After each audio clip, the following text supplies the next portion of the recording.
Okie dokie. Let's talk about episode 1. But you know what? Before I do that, I just have to say how happy I am standing in front of all of this beautiful weaving on the wall.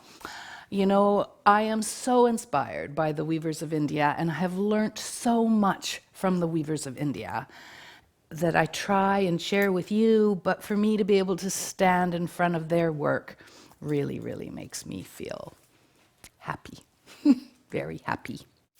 Anyway, you know, this whole season came about because of other people planting seeds in my garden, and those seeds grew in my garden with all my fertilizer that's in there. And those two seed planters were Barbara Mitchell and Elizabeth Hill. And it's been such a joy to overlay all of Elizabeth Hill's ideas around meta weave on simple 2-block structures. We can do so much more on more shafts. The more places we have to put a unit, the more pattern we can create without having to put all the color and weave into the warp. And we'll go to places like that as we move forward through the years. But this has been such a wonderful journey, doing so much of it on 4. The very first episode, however, was on 8, and it was on turn Twill.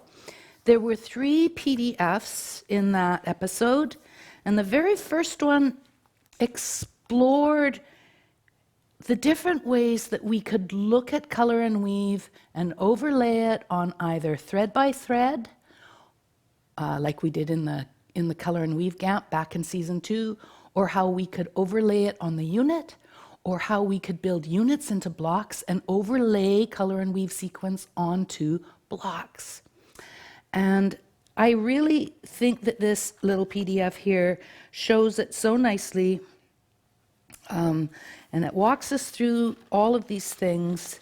If you've forgotten any of this, go back and have a review. It's a simple, easy read. It's visual. I'm a visual learner, and I'm a visual teacher. So I think it really spells it out quite nicely. Log cabin in a million different ways.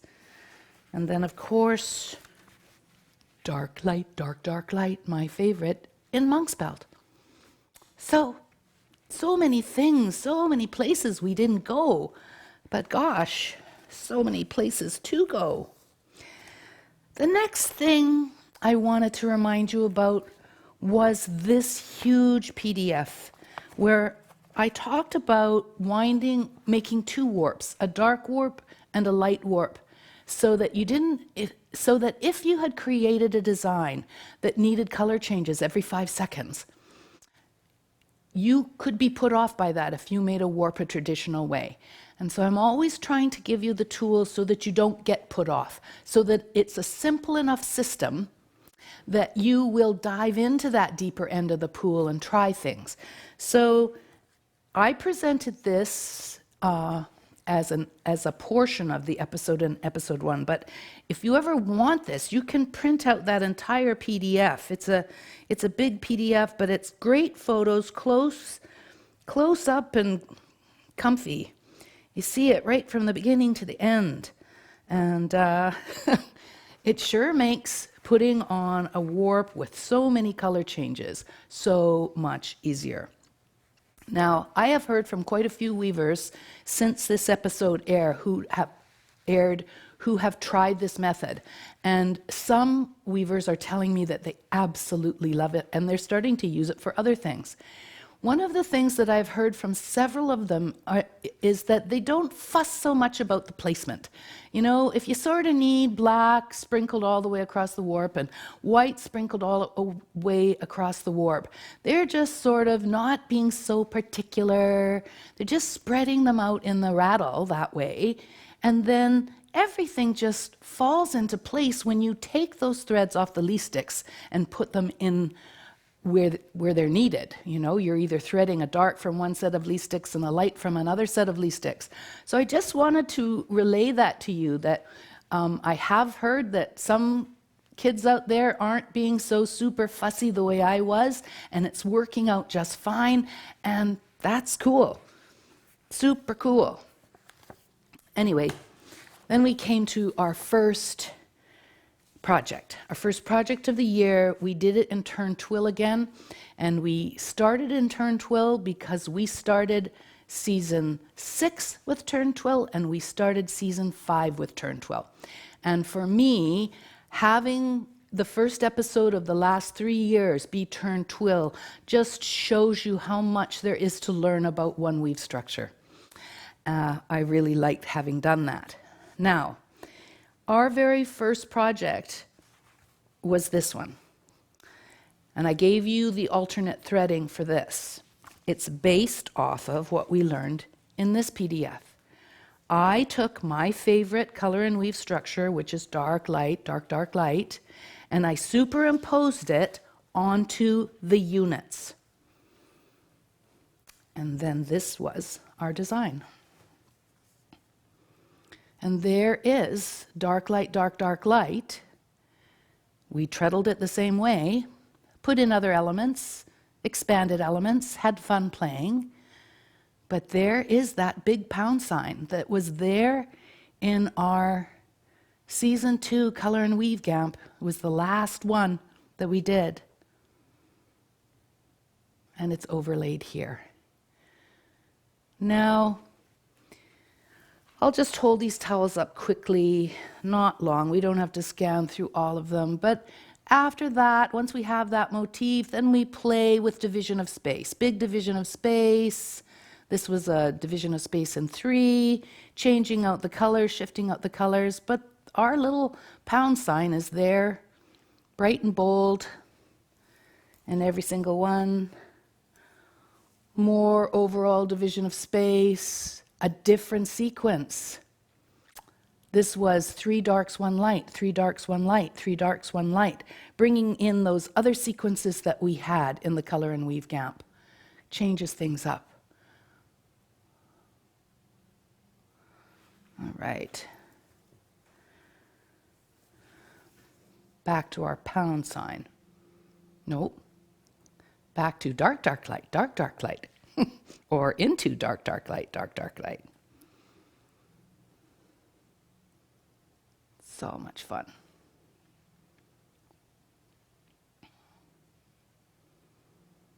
It's fun to look back at these. You know, I forget. I get so new tie-up. I changed the tie-up clearly in this one.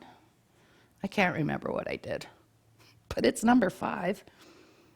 Or maybe that sticker shouldn't be on there. I'm sorry. I should have been a little more careful when I prepared for this. No, it is a new tie-up because I can see my A's and B's are working together. Ha! I'm that smart now. We have solid white lines going from selvage to selvage, so that tells me it is a new tie-up. It has to be. I have my A's and B's weaving together. Super cool.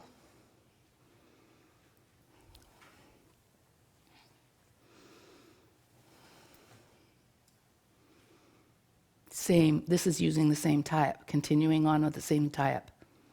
And look at, I'm getting little stars out there on the side. So cool.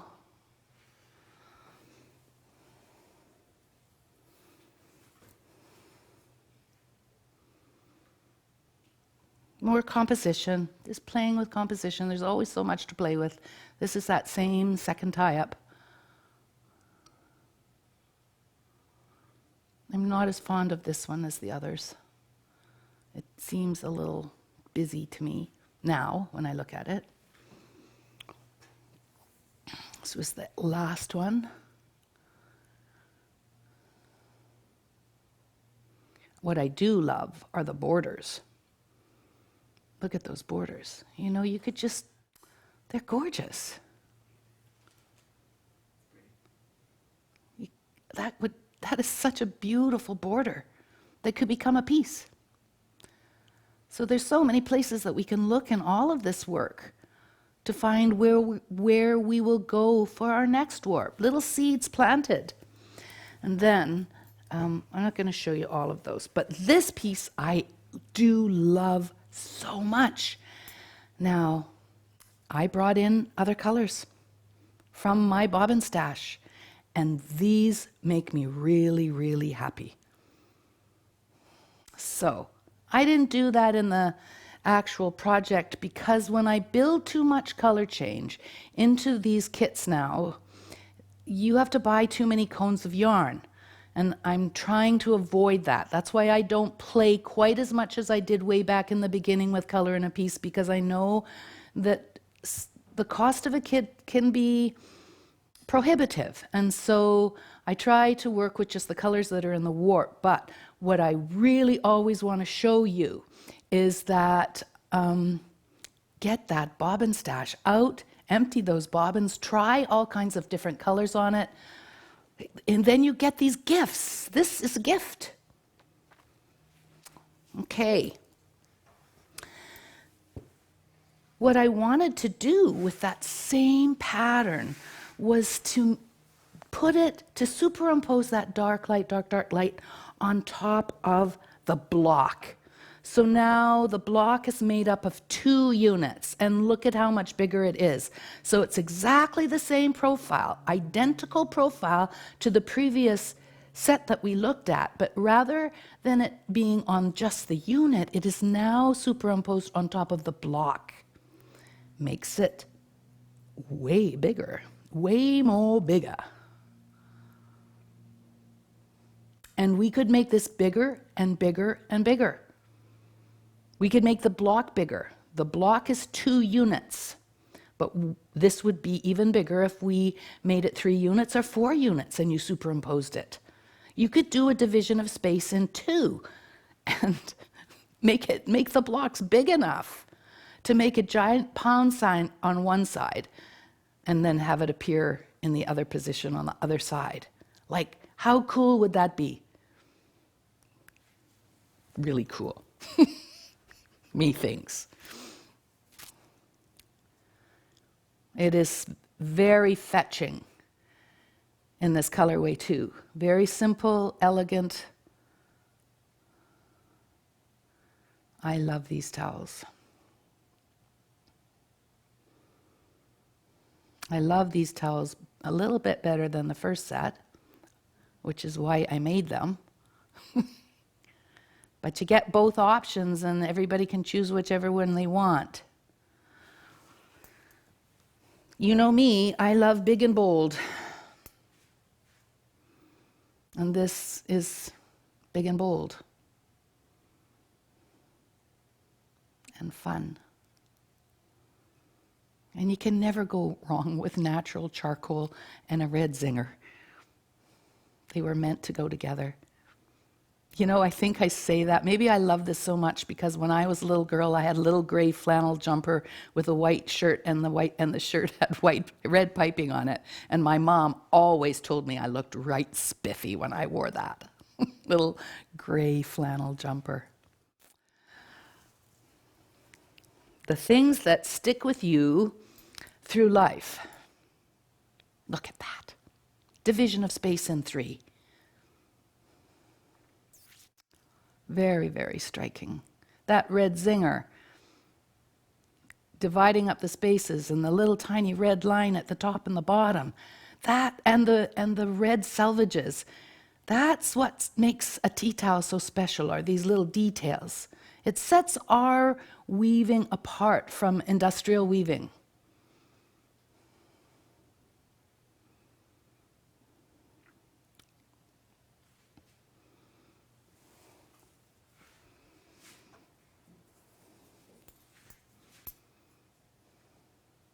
A little busier.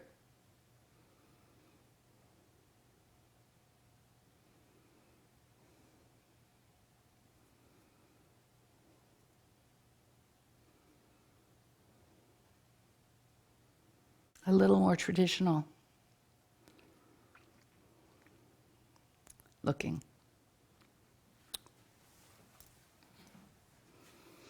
But it's good to review and see just what we did. I don't even remember weaving these, to tell you the truth.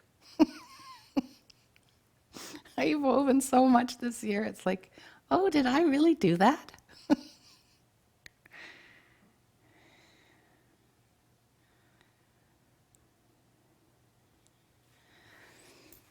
Probably woven 10,000 yards of pattern in my life. How lucky I am.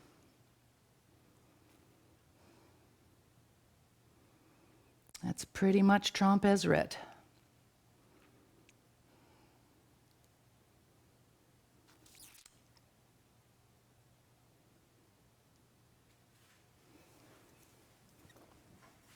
And our last one. 3 lights, 2 darks, 3 lights, 2 darks, 3 lights, 2 darks. That's what this one is.